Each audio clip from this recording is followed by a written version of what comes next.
The sky over rural Wyoming shimmered with an unnatural green glow, making even the old cattle ranch look like the set of a science fiction movie.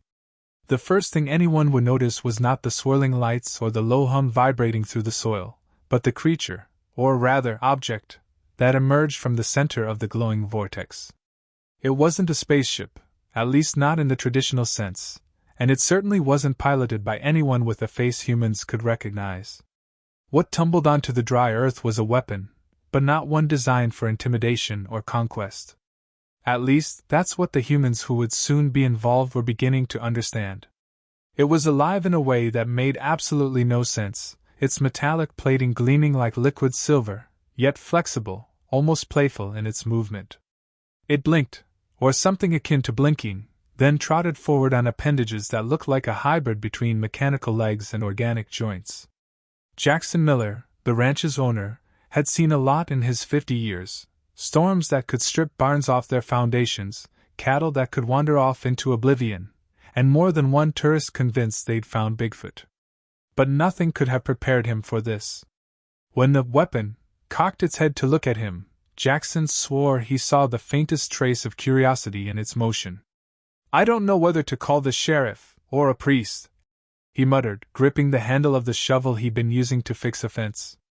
Behind him, his teenage daughter, Lily, was already taking cautious steps forward, cell phone out, recording everything like it was some viral TikTok challenge. "Dad, it's cute," she whispered.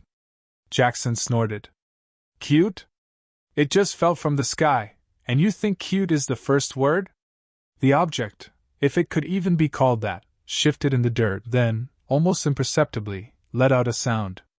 It was somewhere between a whistle and a bark, an odd harmonic that didn't register as a threat. Then it did something completely unexpected. It nudged a fence post with what looked like deliberate force, knocking it over with a little metallic tap, and then backed away, as if proud of its handiwork. Jackson scratched his head. "This is a weapon?" he asked aloud, mostly to himself. Lily pointed at the strange device. "It's wagging?" she said, half laughing. That was when Jackson noticed it. A small collar-like device had materialized around the creature's neck as if it had always been meant to wear one. Only, of course, it hadn't. The situation escalated when the ranch dog, a grizzled old shepherd named Buck, approached with what Jackson assumed would be heroic suspicion. Instead of growling, Buck stopped short, sniffed the metallic creature, and then flopped onto his side, rolling over in a clear invitation for play. Jackson blinked, astonished. "You're telling me my dog just adopted a potentially lethal alien weapon?" he muttered, pacing backward. Lily was already kneeling beside Buck and the metallic being, cautiously extending her hand.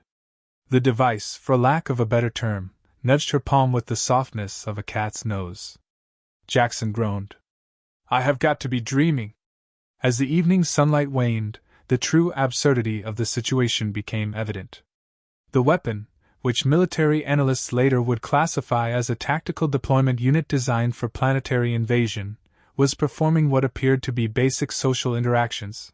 It mimicked Buck's tail wags with its appendages, nudged Lily when she moved too far, and even attempted to chase its own shadow in the golden light. Jackson, who had spent decades with practical ranch wisdom, knew one thing for certain: this was going to make explaining things to the government a nightmare. "We've got ourselves a live alien death machine, and it thinks it's a pet," he muttered, looking skyward as the first stars began to pierce the twilight. Within an hour, the creature had figured out more than just friendly interactions. It had opened the feed shed and, to Jackson's horror and Lily's delight, began herding the cattle into neat rows, almost as if it understood the principles of ranching instinctively. Lily clapped her hands. "It's helping! Dad, it's helping!" Jackson pinched the bridge of his nose. "Helping, yes, until it decides it wants to see what happens if it fires a beam at them," he muttered darkly. Despite his fears, there was no immediate threat. The weapon's actions were methodical, almost cautious. Yet its unpredictable nature created a tension that hung over the ranch like the heavy summer air before a thunderstorm. Jackson didn't know if he was managing a miracle, a disaster, or both. As night fell, the alien device, still wearing its spontaneously appearing collar, settled near the barn, its glowing eyes scanning the horizon, occasionally flashing like bioluminescent signals. Jackson and Lily sat a safe distance away, drinking lukewarm coffee from thermoses, trying to digest what had happened in the last few hours. Jackson finally broke the silence. "You know, when the government shows up, they're going to want to kill it," he said grimly. Lily tilted her head. "Or maybe they'll want to keep it. Like a pet? Or a weapon? But still cute?" Jackson groaned again. "You're hopeless." And yet, as the wind rustled through the sagebrush and the strange hum of the weapon blended with the night sounds of the ranch, both father and daughter had to admit one thing: they were on the edge of a discovery that defied everything humanity thought it knew about weapons, aliens, and control. They didn't know whether to fear it, protect it, or simply marvel at the absurdity of it all. Whatever the case, the stage was set. The world outside their little corner of Wyoming had no idea that an alien war machine had just landed, and that it might be more obedient than any family pet ever could be. By the time the first military drones appeared on the horizon, Jackson and Lily had already made a decision. They would not run. They would not hide. They would see what this strange, gleaming, tail-wagging weapon would do next. And somewhere in the back of Jackson's mind, a small, grudging thought formed: maybe, just maybe, this was going to be fun. The next morning, Jackson woke to a clanging sound echoing from the barn. He rubbed his eyes and stumbled outside, only to find the alien weapon, still gleaming, still oddly cheerful, standing atop the feed trough, nudging the bags of grain around with precision. Lily was crouched nearby, taking notes and filming every movement with intense focus. "Dad, it's figuring things out faster than we thought," she said, excitement lacing her voice. Jackson squinted. "Figuring what out?" "How to herd cattle better than any cowboy alive. Or how to launch a tactical strike." The weapon paused, almost as if it understood the concern, then let out a series of high-pitched tones that resonated through the metal siding of the barn. It didn't attack. It didn't harm. It simply experimented. By noon, the situation had escalated in ways neither Jackson nor Lily could have anticipated. A small reconnaissance drone, dispatched by some federal agency no one had bothered to notify them about, appeared in the sky. Its sleek, black frame cast a shadow over the ranch, and Jackson could feel his heart rate spike. He shouted, "Buck! Get down!" But Buck was already pawing happily at the alien weapon, who had tilted one of its appendages skyward as if greeting the intruder. The drone hesitated, its sensors scanning, then, unexpectedly, turned and zipped away. Lily's jaw dropped. It scared off a drone," she whispered. Jackson shook his head. "Kid, that's not a pet trick. That's insane." Things became increasingly chaotic when the weapon's curiosity led it to the old irrigation system. Pipes that hadn't functioned in years suddenly rattled to life, water gushing unpredictably. Jackson ran forward, slipping in mud, cursing every ancestor he could think of. "Stop it! Stop it! That's a 100-year-old system!" But the device was relentless, nudging valves, flipping levers, and adapting to feedback faster than Jackson could comprehend. And then, as if testing its limits, it aimed one of its energy emitters at a rusted old tractor, and instead of destruction, it emitted a pulse that seemed to repair the engine. The tractor coughed to life, startling both Jackson and Lily. "It's fixing stuff?" Jackson exclaimed, incredulous. Lily laughed, a high, gleeful sound. "It's like some alien handyman with a collar." As word of strange lights and weird machinery behavior spread through local social media, the ranch became a temporary hub for journalists and curious onlookers. Jackson did his best to maintain order, but chaos was only increasing. More drones appeared, and soon, unmarked vehicles rolled up the dusty road, personnel in tactical suits exiting with a mix of caution and awe. They carried devices that hummed ominously, clearly expecting a confrontation with an extraterrestrial weapon of mass destruction. Instead, they found the alien device sitting quietly next to Buck, apparently engaged in an intricate game of fetch. Jackson leaned against the fence, muttering, "Yep. Welcome to Wyoming." The new complication came when the weapon decided that humans weren't the only creatures needing oversight. It began herding the chickens into neat coops, nudging the goats into separate pens, and corralling the sheep with a precision that would have impressed any experienced rancher. Lily observed, laughing and taking careful notes. "It's like it understands social structure, or animal management," she said. Jackson crossed his arms, looking at the growing crowd of reporters. "We've got a weapon, not a farmhand. And somehow, it's behaving better than half the employees I've ever had."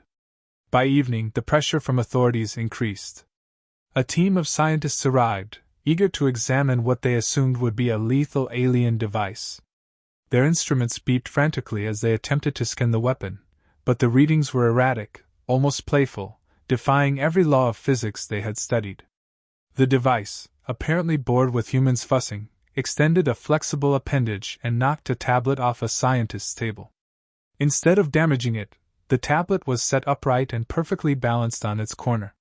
The scientists gawked. Jackson whispered to Lily, "It's mocking them. That thing is mocking them." Lily giggled. "Or maybe it's teaching them humility." The situation escalated further when the weapon started mimicking some of the humans' gestures.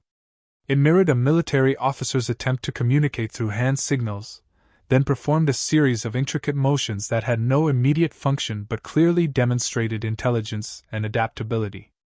It even emitted a low harmonic that resonated in synchronization with nearby cell phones, causing everyone to stop and look around in confusion. Jackson pinched the bridge of his nose. "We're officially beyond the point of normal. This thing it's something else." Despite the increasingly chaotic scenario, the alien weapon never acted aggressively. Instead, it seemed to be testing limits, learning from the humans around it, and occasionally playing. It chased Buck around the yard, nudged Lily in encouragement when she approached too slowly, and even attempted to mimic Jackson's grumbling gestures, which drew laughter from everyone except Jackson himself. The very idea of a lethal, government-classified weapon behaving like a curious dog, or a very mischievous cat, made the situation absurdly humorous and incredibly tense at the same time. By the end of the second day, Jackson and Lily had established a rudimentary understanding with the device. Lily discovered that it responded to certain whistles and hand signals, while Jackson realized that it had an innate understanding of task efficiency and problem solving. Yet the external threat loomed. Military and government authorities were increasing their presence, each arriving with more sophisticated equipment and less patience. The stakes were clear: control or containment of the weapon, now dubbed collar, for its inexplicable attachment to the collar, was a priority. Jackson knew that if the authorities lost patience, the weapon could be seized, potentially destroyed, or worse, misused. And yet, as night fell again, collar, sleek, metallic, and now curiously obedient, perched on the fence, looking over the ranch as if it had always belonged there. Jackson and Lily, exhausted but fascinated, realized that they weren't just trying to manage a weapon, they were learning to coexist with a being that defied expectations and laws of war, physics, and common sense. Every challenge, every complication, every unexpected behavior escalated the tension, but also revealed a possibility. Maybe the weapon wasn't a threat at all, as long as its intelligence and curiosity were respected. In the distance, the horizon glowed faintly with the lights of approaching vehicles, signaling that the next stage of the conflict was about to begin. Jackson gripped his hat and glanced at Lily, who was still filming, her eyes wide with exhilaration. They both understood that whatever happened next, the situation would demand more creativity, more courage, and perhaps a touch of sheer audacity than they had ever imagined. The weapon that had arrived on Earth as a potential agent of destruction had now become an unpredictable ally, and the true challenge was just beginning. The morning air was electric, charged with tension that made the hairs on Jackson's arms stand on end. A fleet of black, angular vehicles had parked along the ranch's perimeter overnight, their engines humming with ominous power.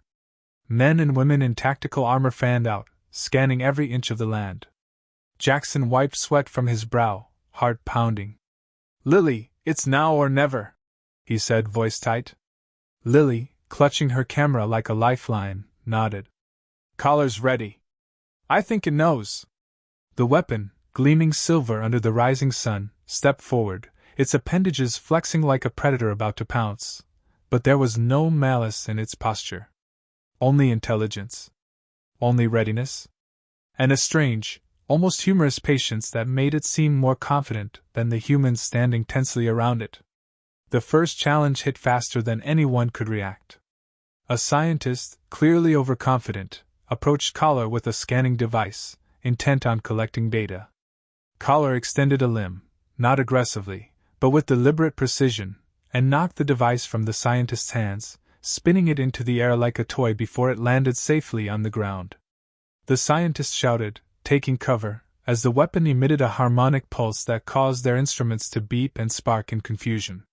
Jackson barked a warning to stay back, but he realized quickly that the weapon wasn't attacking, it was defending its space in the most bizarrely methodical way possible.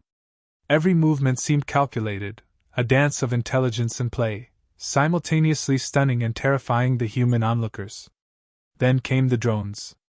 Hundreds of them, silent but deadly, descended from the sky, swarming the ranch in a coordinated strike formation. Jackson froze, realizing that this was no longer a friendly reconnaissance operation. This was an attempt to capture or neutralize Collar by force. Lily's voice cracked with excitement and fear. "It's going to fight back!" The weapon tilted its head, as if acknowledging her warning, and then, with movements almost too fast to track, it extended multiple appendages and emitted a resonant pulse. The drones were thrown off balance, spinning in erratic patterns as their control systems short-circuited. One by one, they crashed into fences, barns, and even the old tractor Collar had revived the day before. Jackson couldn't believe his eyes. The alien weapon, designed for planetary assault, was fighting off high-tech military drones with the precision of a master tactician, and the grace of a trained animal. But the climax wasn't just external.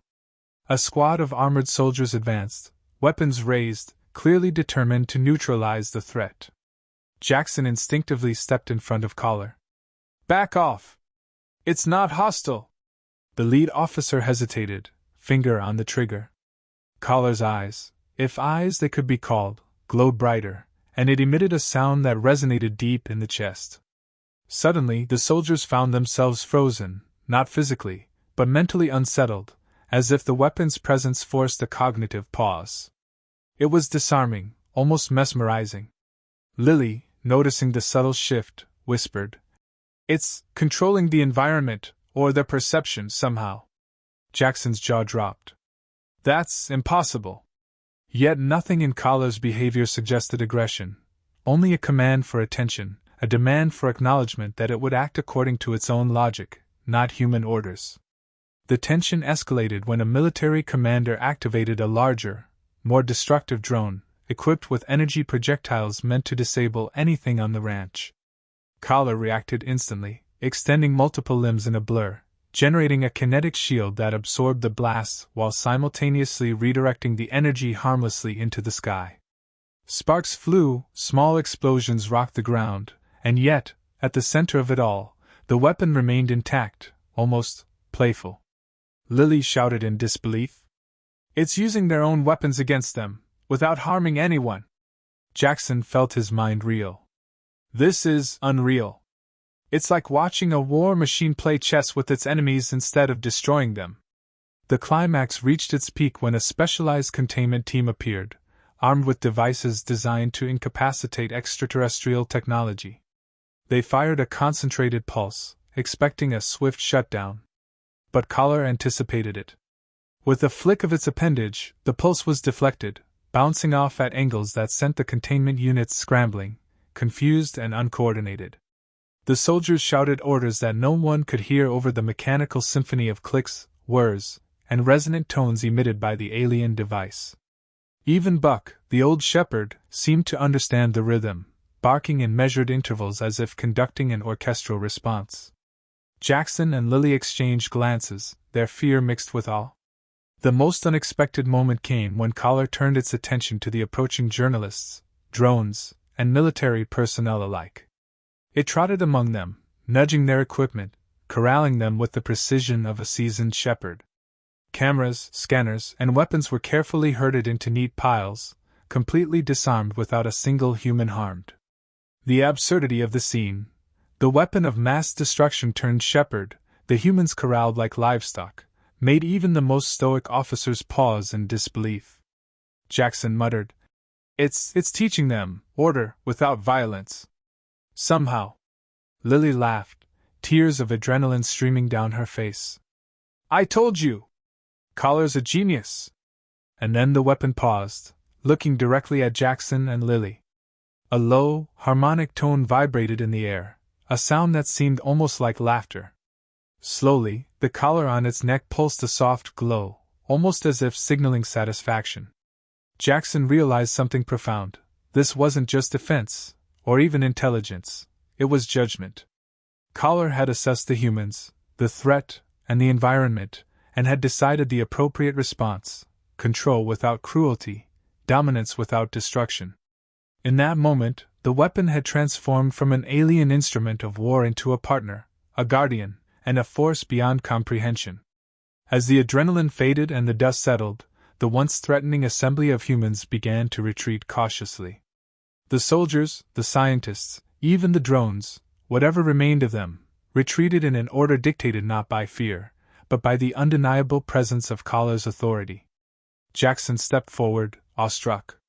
Kid, I think we just survived because it wanted us to. Lily crouched beside him, still filming, eyes wide with exhilaration. It's humanizing, in its own way. Or maybe it's just teaching us humility. For a brief, surreal moment, the world seemed to pause. The alien weapon, gleaming, agile, intelligent, and undeniably playful, stood triumphant at the center of the ranch, a living paradox. It had arrived as a destructive force, yet it left the battlefield, not with devastation, but with order, discipline, and a touch of humor.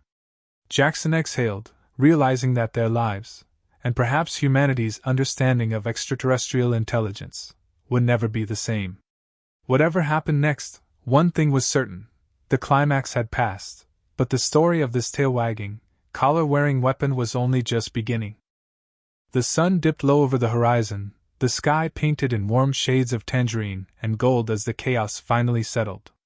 Jackson stood in the silence, leaning heavily on the fence, as he tried to process everything that had happened. Lily sat cross-legged nearby, camera still recording, though she looked more like she was waiting for a miracle than filming one. Collar, the alien weapon that had turned soldiers into spectators and drones into scrap metal confetti, rested calmly beside Buck, humming softly like a machine pleased with its own work. The air felt different. Softer. Lighter. As if the entire ranch had exhaled after hours of tension wound so tight it could have snapped steel. Jackson scratched his head, the absurdity of it all climbing up his spine until it burst out in a half-laugh. We survived a full military confrontation, he muttered. Because an alien war machine decided to herd them into submission. Lily let out a small giggle, wiping the sweat and dust from her face. Technically, it herded everything today. People. Drones. Chickens. Science equipment. She pointed at a neatly arranged tower of confiscated military gear stacked like children's blocks. Collar had created it with the same focus a border collie might apply to sorting toys. The first officials to gather the courage to return were scientists, slow, cautious, and visibly humbled. One approached Jackson, rubbing the back of his neck as if trying to massage his embarrassment away. Mr. Pike, we're reevaluating containment protocols. The weapon seems cooperative. Jackson raised an eyebrow. Weapon? That thing is more housebroken than half the cowboys I've hired. Lily chimed in. Also smarter. And kinder. Collar's humming tone rose a pitch, as if agreeing. The scientist nodded nervously, glancing at the alien device like a man forced to acknowledge a lion wearing a polite smile. We've determined its energy emissions aren't threatening, unless provoked. The unless provoked part had everyone glancing awkwardly at the scorched earth where the military's most advanced drones had met their unexpected retirement. Jackson sighed. So what now? You here to cage it? Study it? Dissect it? The scientist raised his hands defensively. No, no. After everything, we think forced containment could be disastrous. Lily folded her arms triumphantly. See? Collar isn't dangerous unless someone tries to boss it around. Collar emitted a pleasant trill, then nudged Buck, who was happily gnawing on a stick. The scientist flinched even though the motion was gentle. We'd like to observe from a distance. Maybe collaborate? Jackson couldn't believe what he was hearing. Collaborate? With a rancher? With the entity, the scientist corrected quickly. You two seem to have established communication. Lily smiled proudly. We just treat it like it's alive. Because it is. Behind her, Collar perked up, extending one metal appendage to gently reshape a broken fence post, once again fixing things it had no obligation to fix. The scientists watched in stunned fascination. Jackson muttered, There it goes. Being helpful again. But the biggest surprise came when Collar walked over to Jackson, emitting a deep, resonant pulse. It was a sound filled with intent, communicative, not mechanical. The collar around its neck glowed brighter, projecting a faint holographic symbol that flickered in the air like a softly pulsing star. Lily gasped. It's showing us something. Jackson squinted. Looks like coordinates? The scientist scrambled to interpret the symbol, muttering about universal translation algorithms and extraterrestrial logic, but Lily beat him to it. It's pointing to the ranch, Dad. It's choosing this place. Jackson blinked. You're telling me this alien superweapon wants to stay? Collar nudged him gently, far more gently than a device built for war should ever be capable of. Its tone shifted into something unmistakable, affection. Lily teared up, overwhelmed. Dad, it imprinted on us. Like a dog. Or a companion. Jackson exhaled sharply. So it came to Earth as a weapon, and is leaving as a ranch pet. Lily finished. Collar hummed happily, as if proud of its new designation. The military commander, who had finally dared to approach again, cleared his throat. Mr. Pike. Miss Pike, after reviewing footage and results, it appears the entity recognizes your authority. And only yours. Jackson frowned. Meaning? Meaning the United States government is prepared to classify the ranch as a cooperative zone. You will be responsible for monitoring it and preventing further incidents. Jackson stared at the commander, feeling both insulted and relieved. So you're leaving us with it? Voluntarily, the commander emphasized. And respectfully? Lily clapped. Yes. Collar twirled one of its appendages in a celebratory spiral, causing the commander to flinch again. Fine. Jackson sighed. But if this thing starts rearranging my barn again, I'm sending you the bill. The commander nodded solemnly. Noted. Over the next hour, the vehicles withdrew. Scientists retreated with their pride dented.